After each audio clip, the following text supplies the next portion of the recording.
ಮರಮರ ಮಥನಿಸಿ ಕಿಚ್ಚು ಹುಟ್ಟಿ ಸುತ್ತಣ ತರುಮರಾದಿಗಳ ಸುಡಲಾಯಿತ್ತು. ಆತ್ಮ ಮಥನಿಸಿ ಜ್ಞಾನಾಗ್ನಿ ಹುಟ್ಟಿ ಹೊದ್ದಿರ್ದ ತನುಗುಣಾದಿಗಳ ಸುಡಲಾಯಿತ್ತು.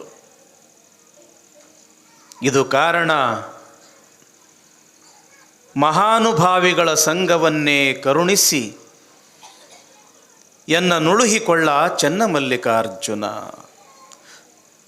ಅಕ್ಕ ಮಹಾದೇವಿ ವಚನ ತಂಗಿ. ಇದು ಅಕ್ಕ ಮಹಾದೇವಿ ಹೆಸರು ಕೇಳಿರಿ ತಂಗಿ, ಕೇಳಿರಿವ? ಎಂಥ ಹೆಣ್ಣುಮಗಳು! ಈ ಪ್ರಪಂಚದೊಳಗೆ ಹೆಣ್ಣು ಅನ್ನೋದು ಕೇವಲ ಮಕ್ಕಳನ್ನು ಹಡಿತಕ್ಕಂಥ ಯಂತ್ರ ಅಲ್ಲ. ಹೆಣ್ಣು ಅನ್ನೋದು ಕೇವಲ ಅವಳೊಬ್ಬ ದಾಸಿಯಲ್ಲ. ಹೆಣ್ಣಲ್ಲ, ಹೆಣ್ಣು ರಕ್ಕಸಿಯಲ್ಲ, ಹೆಣ್ಣು ಸಾಕ್ಷಾತ್ ಕಪಿಲ ಸಿದ್ಧ ಮಲ್ಲಿಕಾರ್ಜುನ ಅಂತ ಇಡೀ ಪ್ರಪಂಚಕ್ಕೆ ಗಂಡಿಗಿಂತ ಹೆಣ್ಣೇನು ಕಡಿಮೆ ಅಲ್ಲ ಅಂತ ತೋರಿಸಿಕೊಟ್ಟಿರ್ತಕ್ಕಂಥ ಪುಣ್ಯಾತ್ಗಿತ್ತಿ ಅಕ್ಕ ಮಹಾದೇವಿ.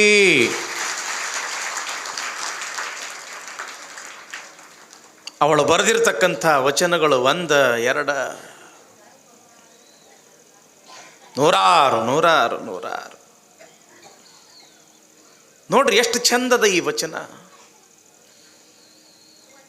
ಲಕ್ಷ ಕೊಟ್ಟು ಕೇಳಕತ್ತೀರಲ್ಲ. ಮರಮರ ಮಥನಿಸಿ ಕಿಚ್ಚು ಹುಟ್ಟಿ ಸುತ್ತಣ ತರುಮರಾದಿಗಳ ಸುಡಲಾಯಿತ್ತು. ವಯಸ್ಸಿನೊಳಗೆ ಬಹಳ ಸಣ್ಣವಳು ಅಕ್ಕ ಮಹಾದೇವಿ. ಆದ್ರೆ ಅರಿವಿನೊಳಗ, ಜ್ಞಾನದೊಳಗ, ಬುದ್ಧಿಯೊಳಗ ಯಾರಿಗಿಂತ ಕಮ್ಮಿ ಇದ್ದಿದ್ದಿಲ್ಲ. ಎಷ್ಟರ ಮಟ್ಟಿಗೆ ಅಂತಂದ್ರೆ ಅವಳಲ್ಲಿ ಇರ್ತಕ್ಕಂಥ ಜ್ಞಾನ ಕಲ್ಯಾಣದೊಳಗ ಹಿರಿಯ ಅಂತ ಅನಿಸ್ಕೊಂಡಿರ್ತಕ್ಕಂಥ, ಶೂನ್ಯ ಪೀಠಕ್ಕೆ ಅಧಿಪತಿಯಾಗಿರ್ತಕ್ಕಂಥ, ಪರಮಾತ್ಮನ ನಿರಾಕಾರವೇ ರೂಪ ತಾನಾಗಿರ್ತಕ್ಕಂಥ ಅಲ್ಲಮ ಪ್ರಭುದೇವರು ಕೂಡ ಶರಣು ಅಂತ ತಿಳ್ಕೊಂಡು ಮಹಾದೇವಿಗೆ ನಮಸ್ಕಾರ ಹೇಳ್ತಾರ. ಅಂಥವಳು ಅಕ್ಕ ಮಹಾದೇವಿ. ಕಾಡಿಗೆ ಬೆಂಕಿ ಹತ್ಯದ, ಜಂಗಲಕ್ಕೆ ಬೆಂಕಿ ಹತ್ಯದ. ವಿಚಿತ್ರ ಅಂತಂದ್ರೆ ಹಚ್ಚದವ್ರು ಯಾರೂ ಇಲ್ಲ, ತಾನಾಗೇ ಬೆಂಕಿ ಹತ್ಯದ. ಹೆಂಗ್ರಿ ಅಪ್ಪವ್ರ? ಬೆಂಕಿ ಹಚ್ಚಲಾರ್ದ ಹೆಂಗೆ ಬೆಂಕಿ ಹತ್ತದ? ಊರಾಗ ನೋಡ್ರಿ ನಿಲ್ಲ ಬೆಂಕಿ ಹಚ್ಚೋರು ಇರ್ತಾರ, ಕಡ್ಡಿ ಕೊರೆದಿರುವುದಿಲ್ಲ, ಸುಮ್ಮನೆ ಕಿವ್ಯಾಗ ಒಂದು ಮಾತು ಹೇಳಿರ್ತಾರ. 10 ಮನಿಗ ಬೆಂಕಿ ಹತ್ತು, ಓಣಿಗ 10, ಊರಿಗ 10. ನೋಡಿರನಿಲ್ಲ, ಕಡ್ಡಿ ಕೊರೆಯೋ ಅವಶ್ಯಕತೆ ಇರುವುದಿಲ್ಲ ಬೆಂಕಿ ಹಚ್ಚಾಕ. ಮಾತನಾಡಬಾರದನ್ನ ಮಾತಾಡಿದ್ರೆ ಸಾಕು, ಊರಿಗ ಬೆಂಕಿ ಹತ್ತಿ ಬಿಡುತ್ತದ. ಇಲ್ಲಿ ಕಾಡಿಗೆ ಬೆಂಕಿ ಹತ್ಯದ. ಯಾರು ಕಡ್ಡಿ ಕೊರೆದು ಬೆಂಕಿ ಹಚ್ಚಿಲ್ಲ, ಆದರೂ ಕೂಡ ಬೆಂಕಿ ಹತ್ಯದ. ಹೆಂಗ ನೋಡ್ರಿ, 900 ವರ್ಷಗಳ ಹಿಂದೆ ವಯಸ್ಸಿನಲ್ಲಿ ಅತ್ಯಂತ ಚಿಕ್ಕವಳಾಗಿರ್ತಕ್ಕಂಥ ಮಹಾದೇವಿಯ ಜ್ಞಾನ ಎಷ್ಟು ದೊಡ್ಡದು. ಕಾಡಿಗೆ ಬೆಂಕಿ ಹತ್ಯದ. ಹೆಂಗೆ ಹತ್ತದ ತಂಗಿ ಕಾಡಿನೊಳಗೆ ಬೆಂಕಿ? ಮರ ಮಥನಿಸಿ ಜೋರಾಗಿ ಗಾಳಿ ಬೀಸ್ತು ಅಂತಂದ್ರೆ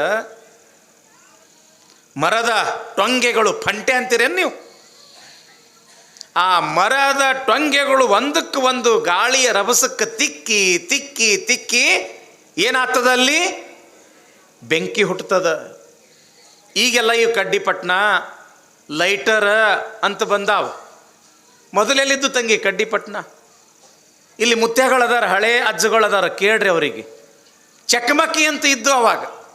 2 ಕಲ್ಲು ತಗೊಳ್ತಿದ್ರು, ನಡಬರ್ಕ ಹತ್ತಿ ಇಡ್ತಿದ್ರು. ಆ ಹತ್ತಿ ಹಿಂಗೆ ಇಟ್ಟಿದ್ದ ಕಲ್ಲಿಗೆ ಹಿಂಗೆ ಜೋರಾಗಿ ಹಿಂಗೆ ಹೊಡೆದ್ರೆ ಸಾಕು, ಬೆಂಕಿ ಹತ್ತಿತ್ತು. ಅದ ಬೆಂಕಿ ದೊಡ್ಡದು ಮಾಡಿ ಒಲಿ ಹಚ್ಚಿ ಅಡುಗೆ ಮಾಡ್ಕೊಳ್ತಿದ್ರು. ಘರ್ಷಣೆಯಿಂದ ಬೆಂಕಿ ಉತ್ಪನ್ನ ಆಗ್ತದ ತಂಗಿ. ಈಗ ನೋಡ್ರಿ, ಒಂದು ಕೈ ಮುಟ್ಕೊಂಡು ನೋಡ್ರಿ, ಥಂಡಗದವ, ಅದಾವೇನಿಲ್ಲ, ಸ್ವಲ್ಪ ಹಿಂಗೆ ಮಾಡ್ರಿ, ಬೆಚ್ಚಗಾತನಿಲ್ಲ, ಅಲ್ಲಿ ಅಗ್ನಿ ಉತ್ಪನ್ನ ಆಗ್ತದೇನಿಲ್ಲ. ಹಂಗೆ ಕಾಡಿನೊಳಗೆ ಬೆಂಕಿ ಹತ್ತದ. ಹೆಂಗ ಅಂತಂದ್ರೆ ಮರಗಳ ಟೊಂಗೆ ಒಂದಕ್ಕೊಂದು ಘರ್ಷಣೆಯಾಗಿ ಬೆಂಕಿ ಹತ್ತದ.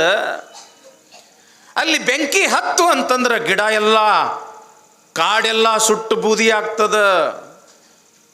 ಕಾಡಿನೊಳಗಿರ್ತಕ್ಕಂಥ ಪಶು ಪಕ್ಷಿ ಪ್ರಾಣಿ ಎಲ್ಲ ಸುಟ್ಟು ಬೂದಿ ಆಗ್ತವ. ಕಾಡಿನೊಳಗೆ ಹೆಂಗ ಟೊಂಗೆಗಳ ಘರ್ಷಣೆಯಿಂದಾಗಿ ಬೆಂಕಿ ಹತ್ತಿ ಕಾಡೆಲ್ಲ ಸುಟ್ಟು ಬೂದಿ ಆಗ್ತದ, ಹಂಗ ಹೇಳ್ತಾಳ ನೋಡ್ರಿ ಅಕ್ಕ ಮಹಾದೇವಿ. ಆತ್ಮ ಮಥನಿಸಿ ಜ್ಞಾನಾಗ್ನಿ ಹುಟ್ಟಿ ಹೊದ್ದಿರ್ದ ತನು ಗುಣಾದಿಗಳ ಸುಡಲಾಯಿತು.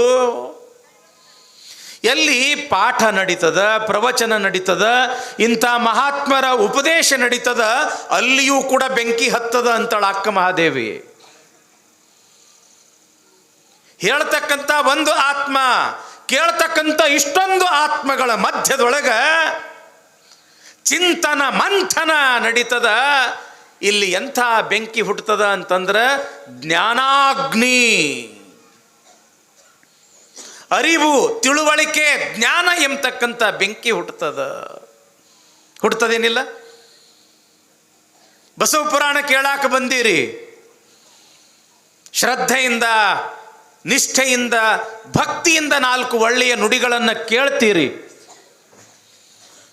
ನುಡಿಗಳನ್ನು ಕೇಳಿದ ಕೂಡಲೇ ಏನಾಗ್ತದೆ, ನಿಮ್ಮಲ್ಲಿ ಅಪೂರ್ವವಾಗಿರ್ತಕ್ಕಂಥ ಜ್ಞಾನ ಸಿಗುತ್ತದ. ಜಯ ನಮ ಪರಾಪತೇ ಶಿವ ಹರ ಹರ ಮಹಾದೇವ. ಆ ಜ್ಞಾನ ಅನ್ನೋದೇ ಒಂದು ಬೆಂಕಿ.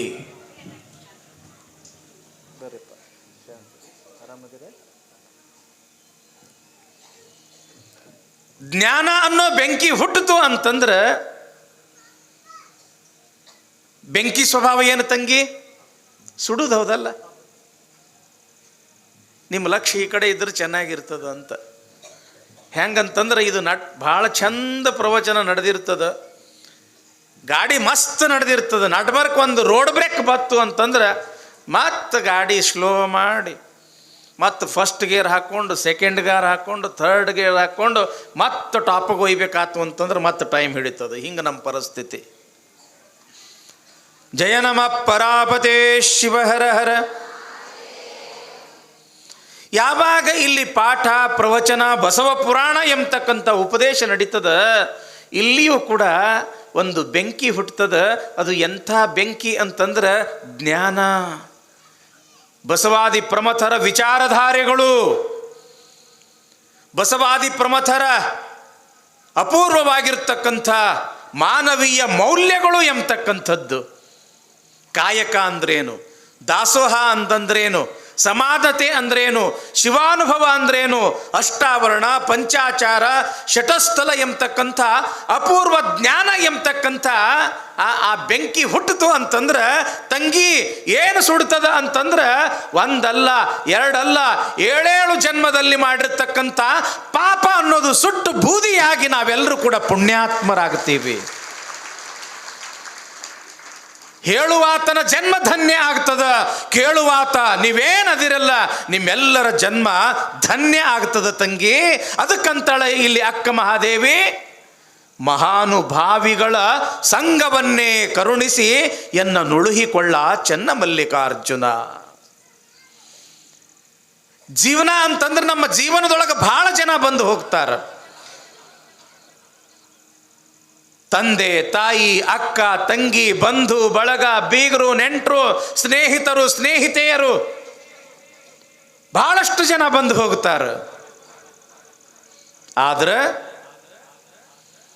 ಒಬ್ಬ ಮಹಾತ್ಮರು ನಮ್ಮ ಜೀವನದೊಳಗೆ ಬಂದು ಹೋದ್ರು ಅಂತಂದ್ರೆ ತಂಗಿ ನಮ್ಮ ಜೀವನ ಎಲ್ಲ ಸಾರ್ಥಕ ಆಗ್ತದ್ರಿವಾ ಅಂತೀರೇನಿಲ್ಲ.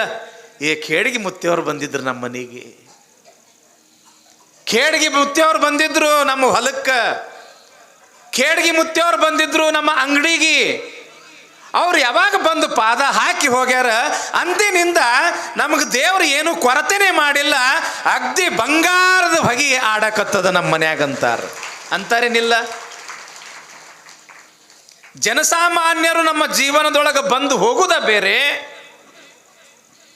ಒಬ್ಬ ಮಹಾನ್ ತಪಸ್ವಿ, ಒಬ್ಬ ಶಿವಯೋಗಿ ನಮ್ಮ ಜೀವನದೊಳಗ ಸುಮ್ಮನೆ ಹಿಂಗ ಹಾದು ಹೋದ ಅಂತಂದ್ರ ಜಂಗಮನ ಸುಳಿವೋ ವಸಂತದ ಗಾಳಿ ಅಂತಾರ ಅಲ್ಲಮ ಪ್ರಭುದೇವರು. ಒಬ್ಬ ಮಹಾತ್ಮ ಬಂದು ಹೋದ ಅಂತಂದ್ರೆ ಸಾಕು, ನಮ್ಮ ಜೀವನದ ದಿಕ್ಕ ಬದಲಾಗಿ ಬಿಡ್ತದ.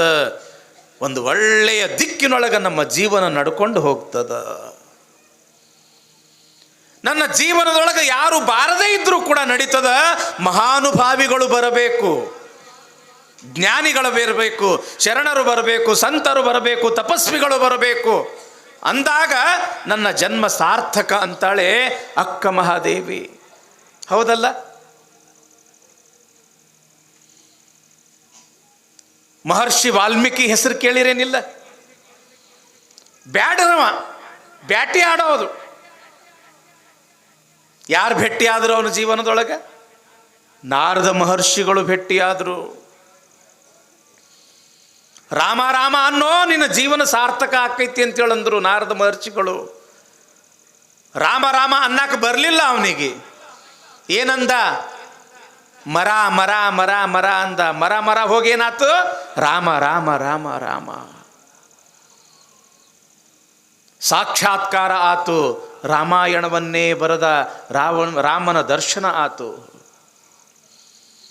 ಅಂಗುಲಿಮಾಲ ಹೆಸರು ಕೇಳಿರಿ ತಂಗಿ? ಗೌತಮ ಬುದ್ಧನ ಚರಿತ್ರೆಯಲ್ಲಿ ಬರ್ತಕ್ಕಂಥ ಅಂಗುಲಿಮಾಲ ದೊಡ್ಡ ಕೊಲೆಗಡುಕ.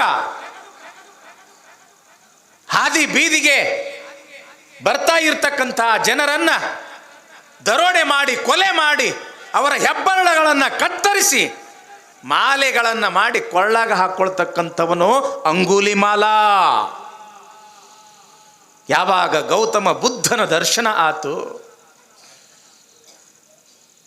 ಬುದ್ಧನ 4 ಮಾತುಗಳನ್ನು ಕೇಳ್ದ, ಜೀವನವೇ ಪರಿವರ್ತನೆ ಆತು. ಆತನು ಕೂಡ ದೊಡ್ಡ ತಪಸ್ವಿ ಆದ ಅಂತ ತಿಳ್ಕೊಂಡು ನಾವು ಕೇಳ್ತೀವಿ. ಬಸವ ಪುರಾಣ ಕೇಳಾಕತ್ತೀರಿ, ಇದರಲ್ಲಿ ಒಬ್ಬ ಮಹಾನ್ ಕೊಲೆಗಡುಕ ಬರುತ್ತಾನ, ಚೂರಿ ಚಿಕ್ಕಣ್ಣ. ಬಸವಣ್ಣನ ಸಂಘ ಸ್ವಲ್ಪ ದೊರಕಿದ್ದೇ ತಡ, ಒಬ್ಬ ಮಹಾನ್ ಶರಣನಾಗಿ ಬಿಟ್ಟ ಚೂರಿ ಚಿಕ್ಕಣ್ಣ. ಹೇಮರಡ್ಡಿ ಮಲ್ಲಮ್ಮನ ಹೆಸರು ಕೇಳಿರಿ ತಂಗಿ? ಆಕೆಯ ಮೈದುನ ಮಹಾನ್ ಚಟಗಾರ ವೇಮನ. ಯಾವಾಗ ಹೇಮರಡ್ಡಿ ಮಲ್ಲಮ್ಮಳ 4 ಒಳ್ಳೆಯ ಮಾತುಗಳನ್ನು ಕೇಳ್ದ, ಆತನು ಕೂಡ ಒಬ್ಬ ಮಹಾನ್ ಯೋಗಿಯಾದ. ಸಂಘದಿಂದ ಮನುಷ್ಯ ಪರಿವರ್ತನೆ ಆಗ್ತಾನ.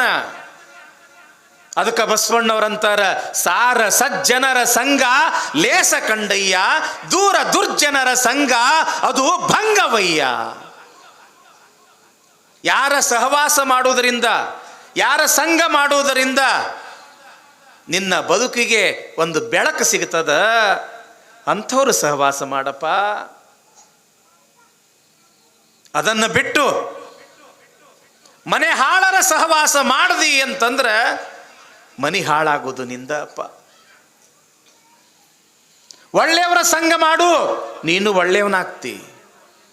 ಕೆಟ್ಟವರ ಸಂಘ ಮಾಡದಿ ಅಂತಂದ್ರೆ ನೀನು ಕೆಟ್ಟವನಾಗ್ತೀಯಪ್ಪ. ರಾಮಕೃಷ್ಣ ಪರಮಹಂಸರ ಸಂಘ ಮಾಡ್ದ ಯಾರು? ಸ್ವಾಮಿ ವಿವೇಕಾನಂದ. ಭಾರತ ಅಷ್ಟೇ ಅಲ್ಲ, ಜಗತ್ತಿನ ತುಂಬ ಸ್ವಾಮಿ ವಿವೇಕಾನಂದರ ಹೆಸರು.